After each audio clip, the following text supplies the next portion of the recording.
مشکلات میں کیوں ڈالتا ہے، اور انسان کو اللہ پر کامل یقین رکھنا چاہیے، کیونکہ خداوند متعال قرآن مجید میں فرماتا ہے کہ میں کبھی لے کے آزماتا ہوں اور کبھی دے کے آزماتا ہوں۔ آیت اللہ نقود فی اصفہانی کہتے ہیں، جو کہ امام رضا علیہ السلام کے حرم میں دفن ہیں، کہتے ہیں اللہ نے مجھے میرا مقام بڑھا دیا، اور میں امام رضا علیہ السلام کے حرم میں موجود تھا اور میں نے گریہ کیا۔ وہاں سے میرا شاگرد آ رہا تھا اور کہنے لگا کہ استاد آپ کیوں رو رہے ہیں؟ کہا اللہ نے میرا مقام بڑھا دیا ہے۔ کہا یہ تو خوشی کی بات ہے، آپ گریہ کر رہے ہیں؟ کہا نہیں، میں گریہ اس لیے کر رہا ہوں کہ میرا پہلا مقام تھا، جب بھی کوئی سائل میرے پاس مشکل، میرے پاس پریشانی لے کے آتا تھا تو میں دعا کرتا تھا، اس کی پریشانی حل ہو جاتی تھی۔ لیکن اب مجھے پتہ چلا کہ جو پریشانی ہوتی تھی، مشکل ہوتی تھی، وہ مشکل یا پریشانی نہیں ہوتی تھی، وہ اللہ کی طرف سے اس کے اوپر فضل ہوتا تھا، جو کہ میں دعا کر کے ہٹا دیتا تھا۔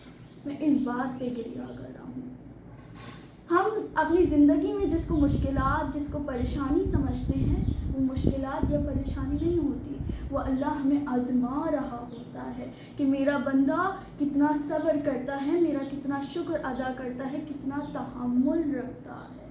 اللہ ہمیں دیکھتا ہے کہ ہم میں سے خدا کا مخلص بندے کون ہیں، اور اللہ ہمیں یہ بات کو دیکھتا ہے کہ ہم اس پریشانی میں بھی اللہ کو کتنا یاد کر رہے ہیں۔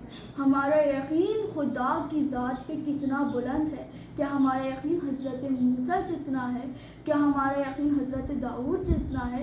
کیا ہمارا یقین حضرت یعقوب جتنا ہے، یا ہمارا یقین حضرت ابراہیم جتنا ہے، یا امام حسین جتنا ہے؟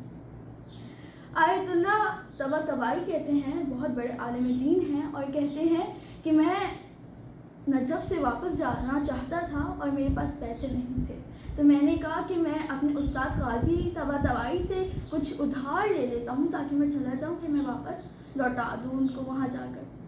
تو کہا جب میں ان کے پاس گیا تو ان کے پاس ایک بچہ کھڑا ہوا تھا اور کہہ رہا تھا کہ مجھے کچھ پیسے چاہیے، مجھے فلاں چیز لینی ہے۔